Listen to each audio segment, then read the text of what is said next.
An outrageous opportunity for investors. This 25 cent a share company has a 70-cent price target from Euro Pacific Capital. One of Idaho's most successful businessmen and his family own 35% of the company. Learn about this investment idea at futuremoneytrends.com/wealth. Greetings and thank you for joining us at futuremoneytrends.com. I have, without a doubt, the most controversial guest we've had on in years. Without a doubt, the most discussed guest, and I still get emails from an interview we did 2 years ago.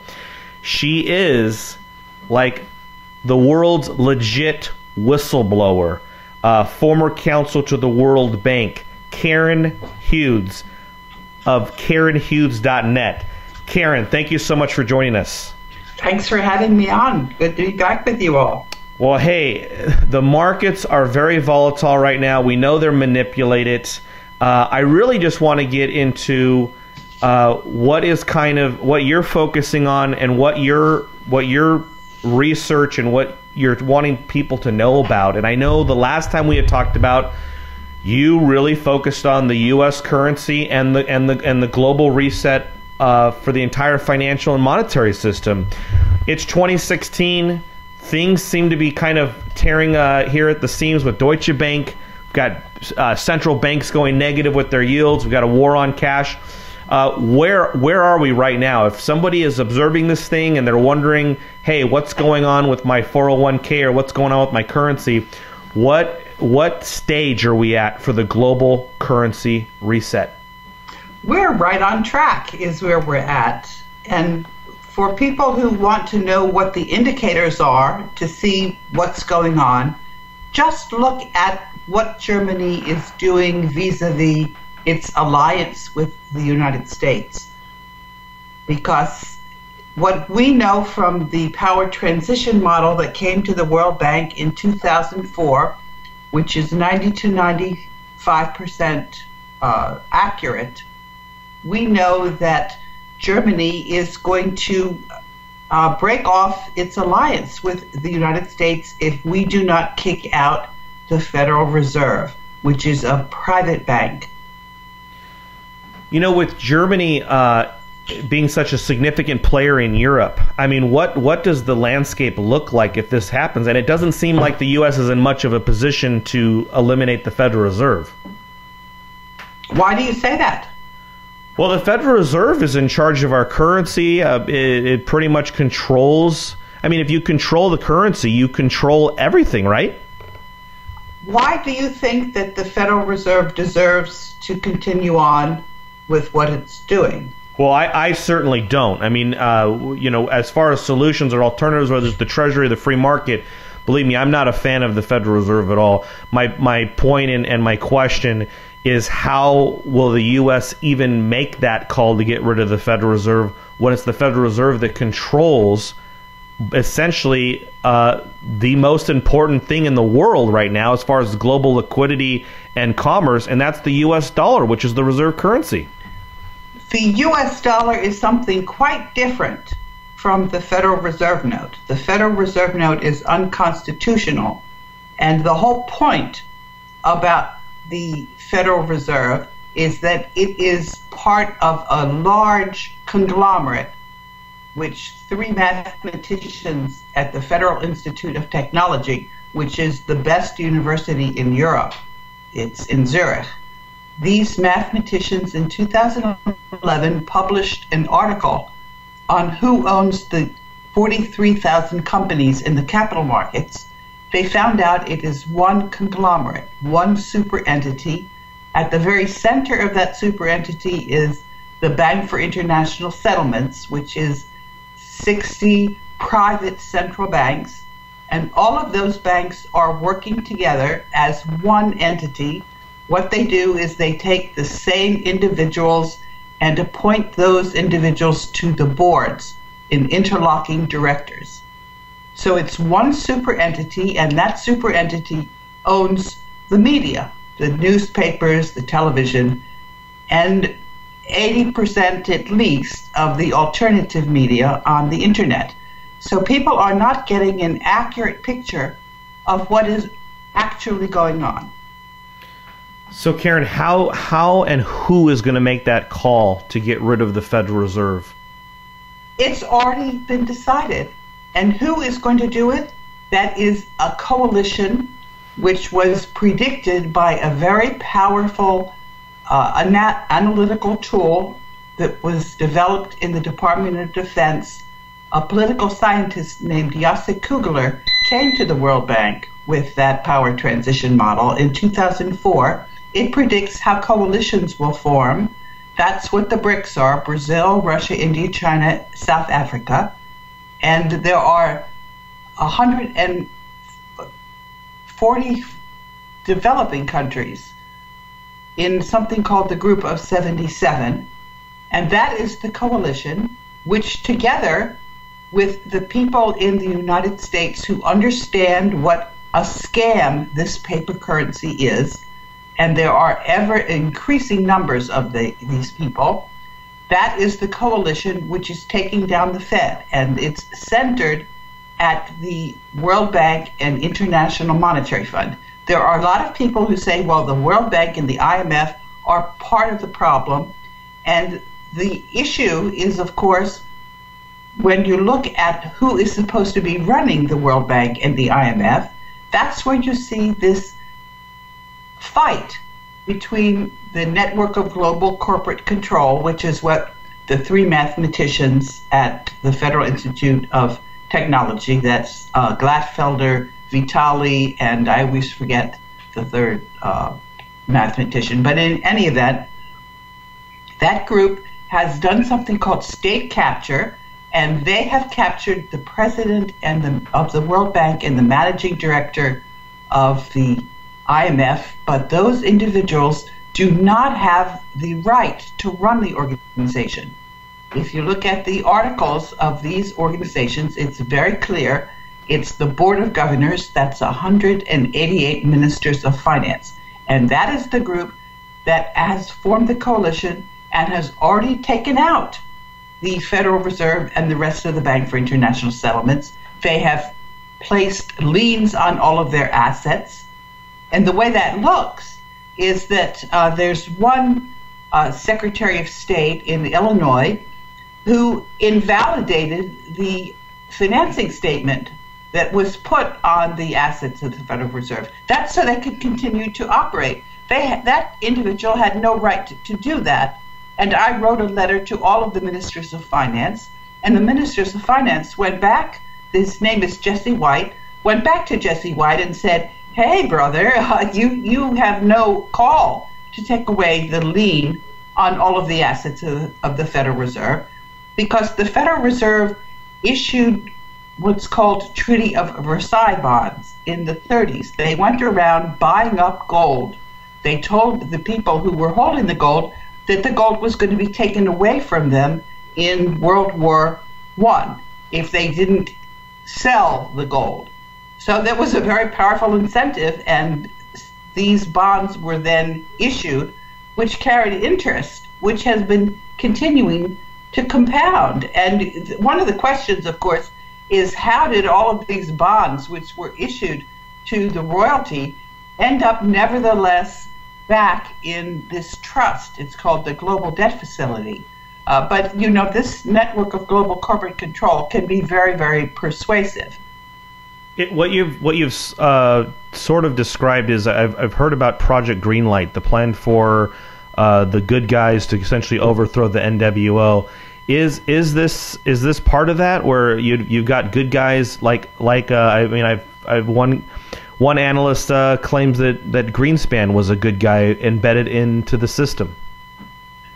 The answer is that 80% of what you're looking at in the alternative media is disinformation. So the answer to your question is yes, there are good guys, but no, they're not the good guys that the alternative media is telling you about. Every time you hear a story about the red or the green or the whatever color dragon, that is CIA disinformation, because what happened was at the end of World War II, there was a trust that put all of the monetary gold reserves and a lot of assets into this trust, which is administered by the 188 ministers of finance and development on the Board of Governors. And the agreement, which was signed on to by the royalty, by the banks, and by the countries, that there would be a 50-year, they called it a sequestration, and the reason for that is there's a concept called statute of limitations. If you claim that you own something, but you don't get your hands on it after 50 years, you have lost your claim. And the theory was that after 50 years, there would be no controversy about who owned the assets. And of course, this network of global corporate control counted on the fact that since it was secret, the secret would stay under wraps and nobody would find out about it, and they could grab the assets without a fight. That was what they were planning on, but it didn't work out that way because a fellow named Wolfgang Struck came to me because I was a whistleblower with a fair amount of prominence, and he figured the two of us could cut a deal. And the rules were that you had to get the board of governors to sign off before you could move those assets out of the trust. And he thought, well, I would just agree, and the two of us could split the difference. But what he didn't count on was that I wasn't going to agree to anything other than representing the board of governors because I was the in-house counsel. And that's what I've been doing. And so he gave me the information and I spread it out there, and now people know about it, and there's no way to reverse this knowledge. It's just continuing to spread, and the expectation is very clear. It's this gold that belongs to the nations. There is no monetary gold reserves in Fort Knox. The Fed doesn't have it. The Treasury Department doesn't have it. It's in this trust. And so I went to General Dempsey and I offered him the monetary gold reserves of the United States. He refused to take them. This told everyone that he was certainly not a white knight. He was a Knight of Malta. He was not working for the security interests or the defense interests of the United States. He was working for the network of global corporate control. He was a traitor. And I told Chuck Hagel that he had to court-martial Dempsey. And that was when Hagel left.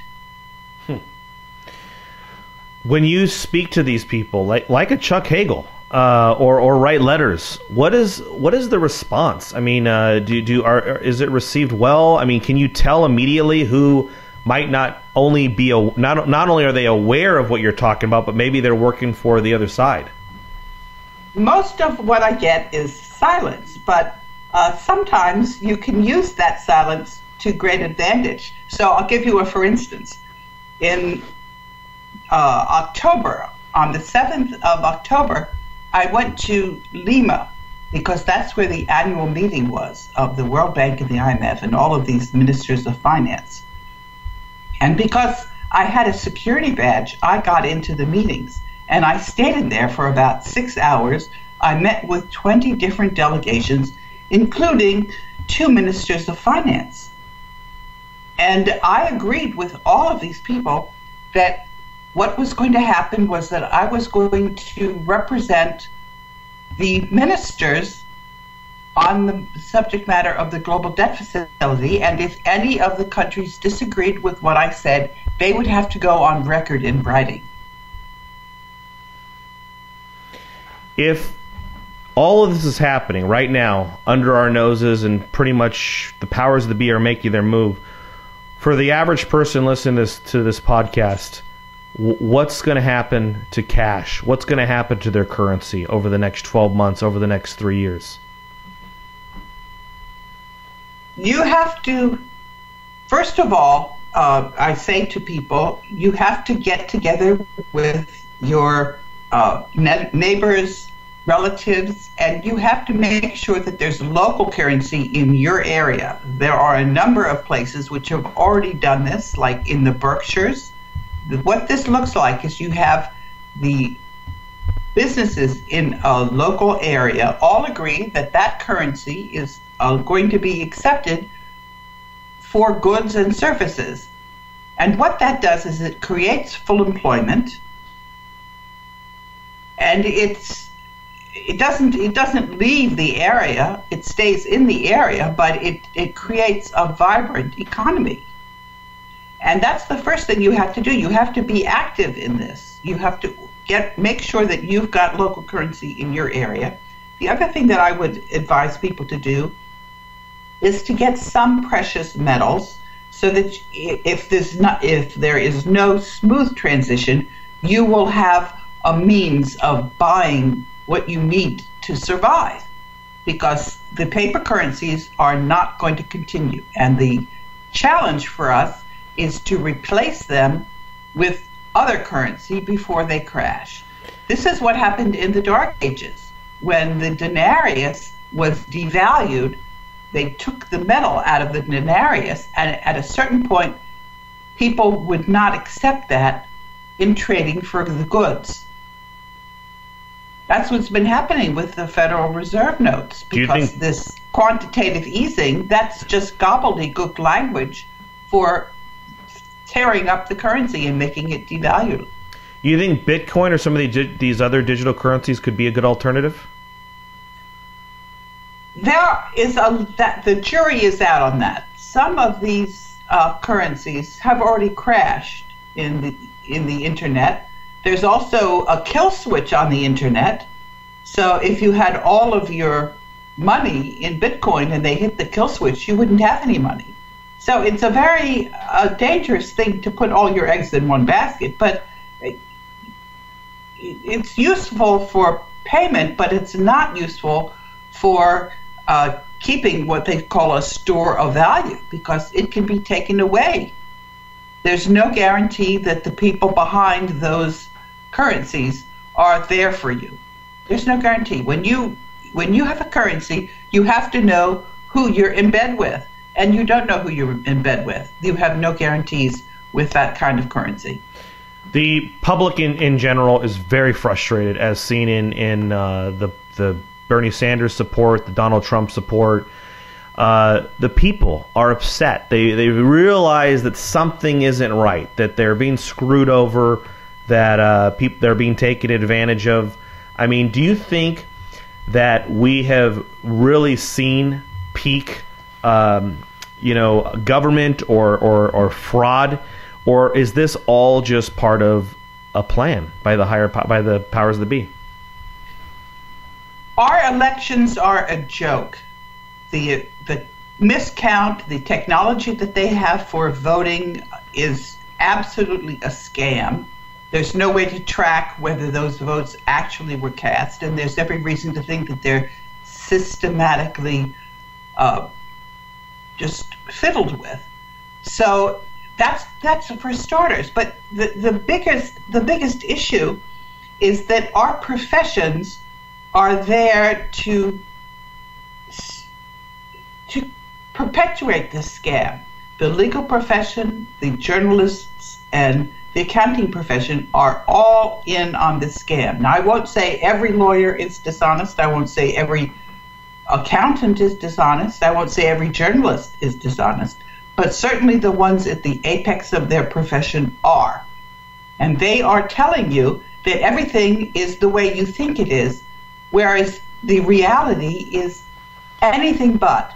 We do not have a constitution in effect. That Constitution of 1789 is not there. You think when you pay off your mortgage that that's your house? It is absolutely not. The states are not giving you your titles when you've paid off your mortgage. You're getting something called a warranty of title. The actual title is with the banks.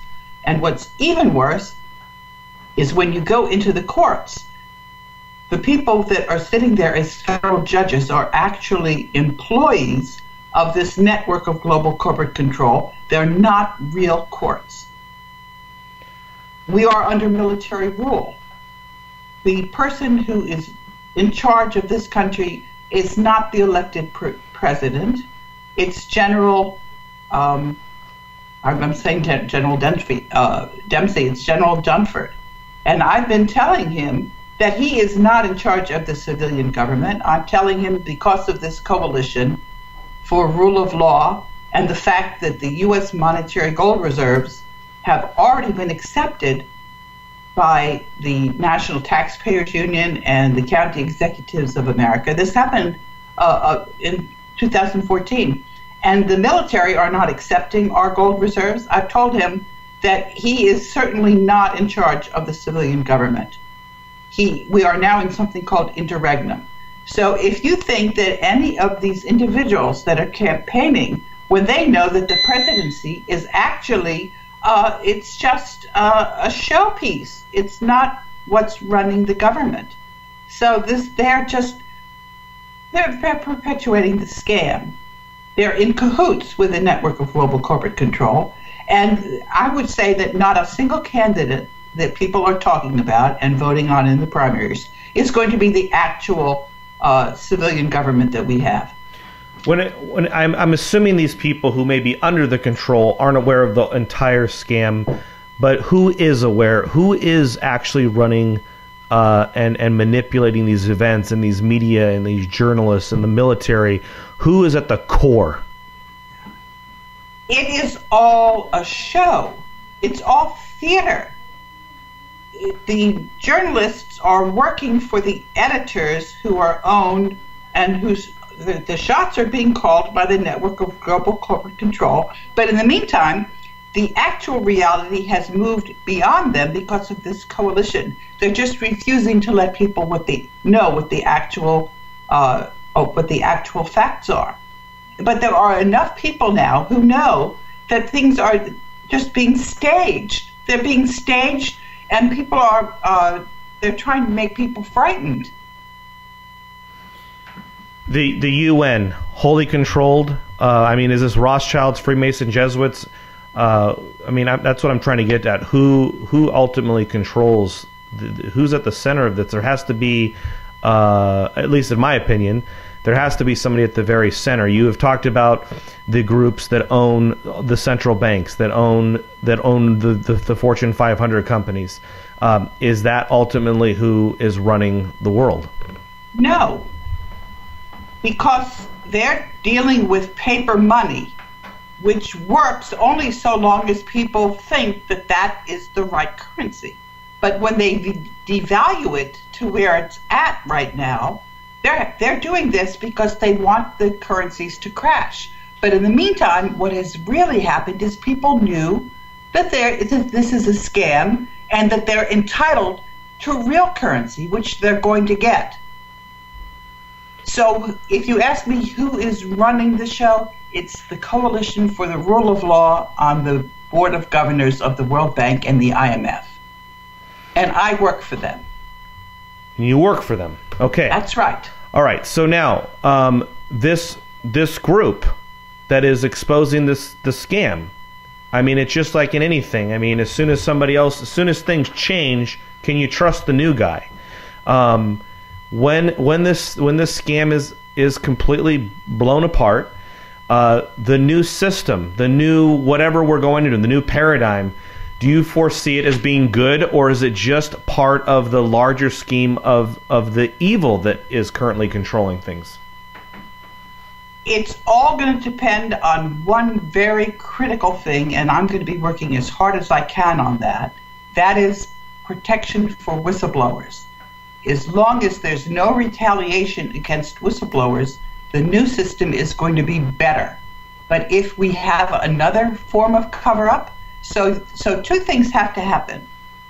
There has to be a system in place where it's possible to have protections for whistleblowers, and people have got to be smart about seeing what's going on and whether they're going to be as gullible as they were in the last matrix.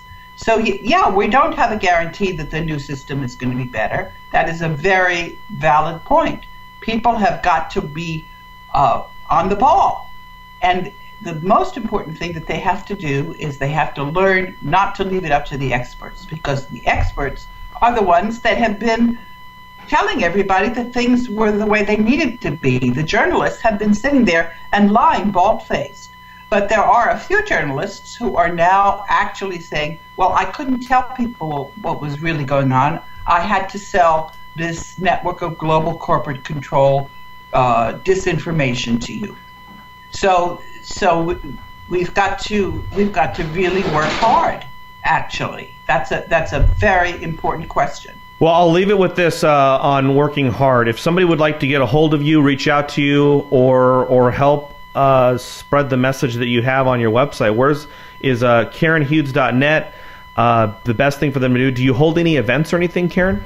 Well, it's KAHUDES.net, which is where my website is, and I'm on Twitter every single day and also Facebook, and I'm going to be uploading on my website the tweets that I put out on the social media. I also have a weekly television show which goes up on YouTube, and I've been doing this now for 9 months.